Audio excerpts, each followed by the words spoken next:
everyone, this is Mario again, coming at you with another review, and it's another entry in Monster Fest. Now, before I get into the review, I want to let you guys know that if my voice doesn't sound 100%, it's because I got a minor throat irritation and a stuffy nose. So if I have to stop to blow my nose during the video, it's because of that. In case anyone's wondering, it's because they've been running the air conditioner at night too much, and it's gotten to me because you guys know thin blanket.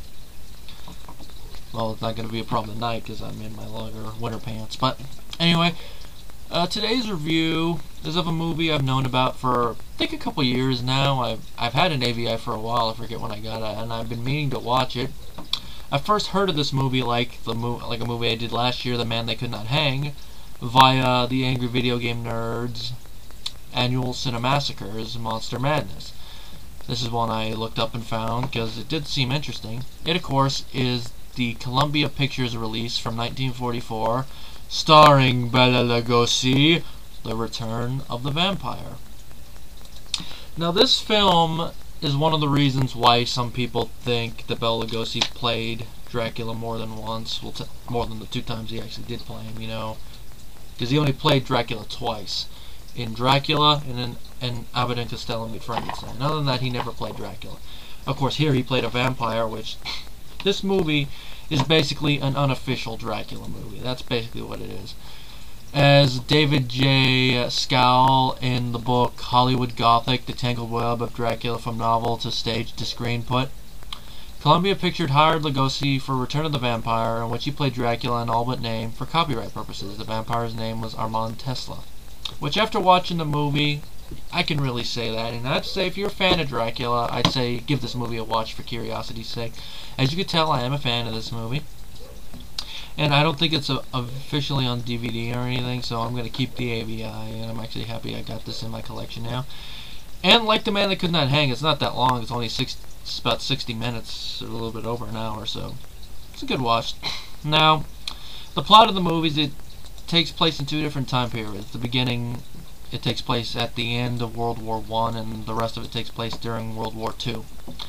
Now, the plot is that we have a werewolf named oh, dang it. I'm looking at the cast real quick.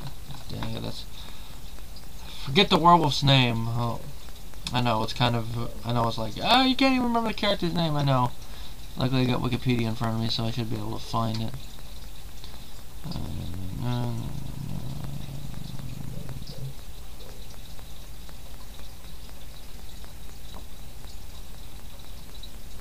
Andreas. I should remember that. We have a werewolf named Andreas, played by Matt Willis, who enters a tomb, and there we find his vampire master, played by Bela Lugosi. And one thing I will say is that this movie is creative in the fact that we do not see Lugosi during the first part of the movie. We do not see him until it shifts to the World War II part. Now, Lugosi's character, Armand Tesla, comes out, and he goes to this one hospital in order to continue to drain blood from a victim that's now at the clinic. Now that there's a bunch of people around the victim, he has to go find someone else, and he finds this little girl named Nikki, and he drinks from her. However, that's a in the immortal words of Arnold Schwarzenegger, big mistake. Because this is what basically causes the humans to go after him. And our human characters are Lady Jane and Professor Saunders, who Nikki is his granddaughter. And, of course, they find the vampire and they stake him. And, of course, how they find out about that the vampire is even there is that the professor actually read a book that was written 200 years ago by the vampire himself before he was a vampire. So I guess you could say he studied it too much and he let the temptation get the best of him. Anyway, the story jumps ahead 24 years. Professor Saunders is dead, and his account of the events at the beginning of the movie are found amongst his effects. Sir Frederick Fleet is reading the manuscript, and he tells Lady Jane that they must inspect the body, and if it actually is a normal body, they're going to arrest Lady Jane for murder. And of course, she's trying to tell him it's a vampire, and he's going to be vampires. Vampires do not exist. And of course, we're reintroduced to her son John and of course Nikki, who are now grown up and they're planning to marry, so it's a nice little thing there. And of course they both are in the military, John having just been discharged and Nikki actually still in. I'm guessing she's a nurse. Now during an air raid, which this movie came out in '44, so this kind of was, you know, fresh in everyone's mind.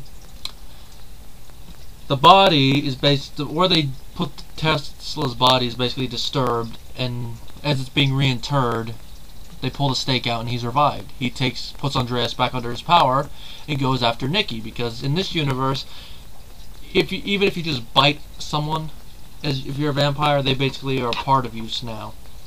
So now the rest of the plot is that the human characters have to find a way to kill Tesla. It's going to be harder now because he actually is pretending to be another character named Bruckner.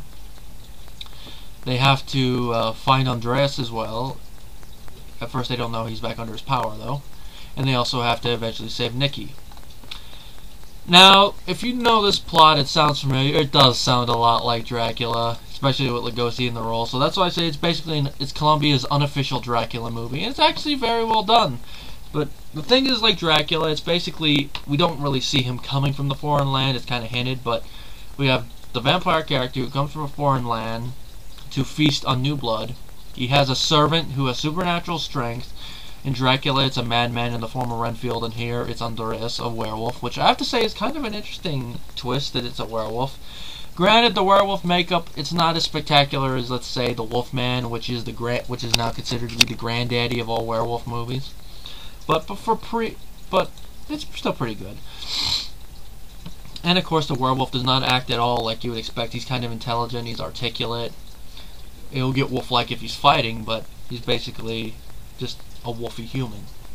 The human characters, you know, we got Lady Jane, and of course we got the cop, Sir Frederick Fleet, and then of course we got Lady Jane's son.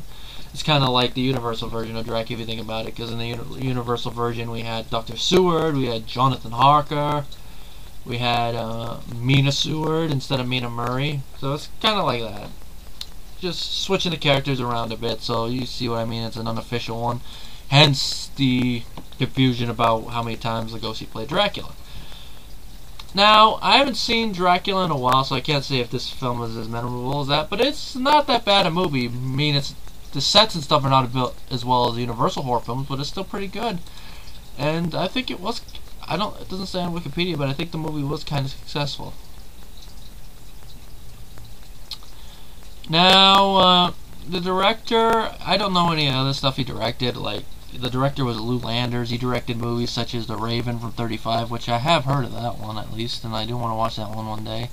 Flight from Glory, Sky Patrol, Riding on a Rainbow, Redhead from Manhattan, The Mask of Dijon, and his last movie was Captain Kidd and the Slave Girl from 1954. But I have to say, this is probably the movie he's most well known for, at least in the horror circle. So I will say, if you can find an AVI of this film, I say give it a watch. Maybe one day I'll put it up on VHD if I could get it to work properly, because it's been giving me problems as of this recording. Now, my rating for Return of the Vampire, it's a fun, atmospheric film. Good acting, especially from Lugosi. And of course, he actually does the thing with the cape, which is where I think that comes from. You know, once again, a Dracula thing. From the human characters, pretty good. Sets nice, even though they do use some stock footage for the bombing, but I would expect that. So overall, I'd say I give Return of the Vampire, while it's not a perfect film, I would give it 4.5 out of 5 stars. Like I said, if you are a fan of old school classic horror films from the original age of horror, I say give it a watch.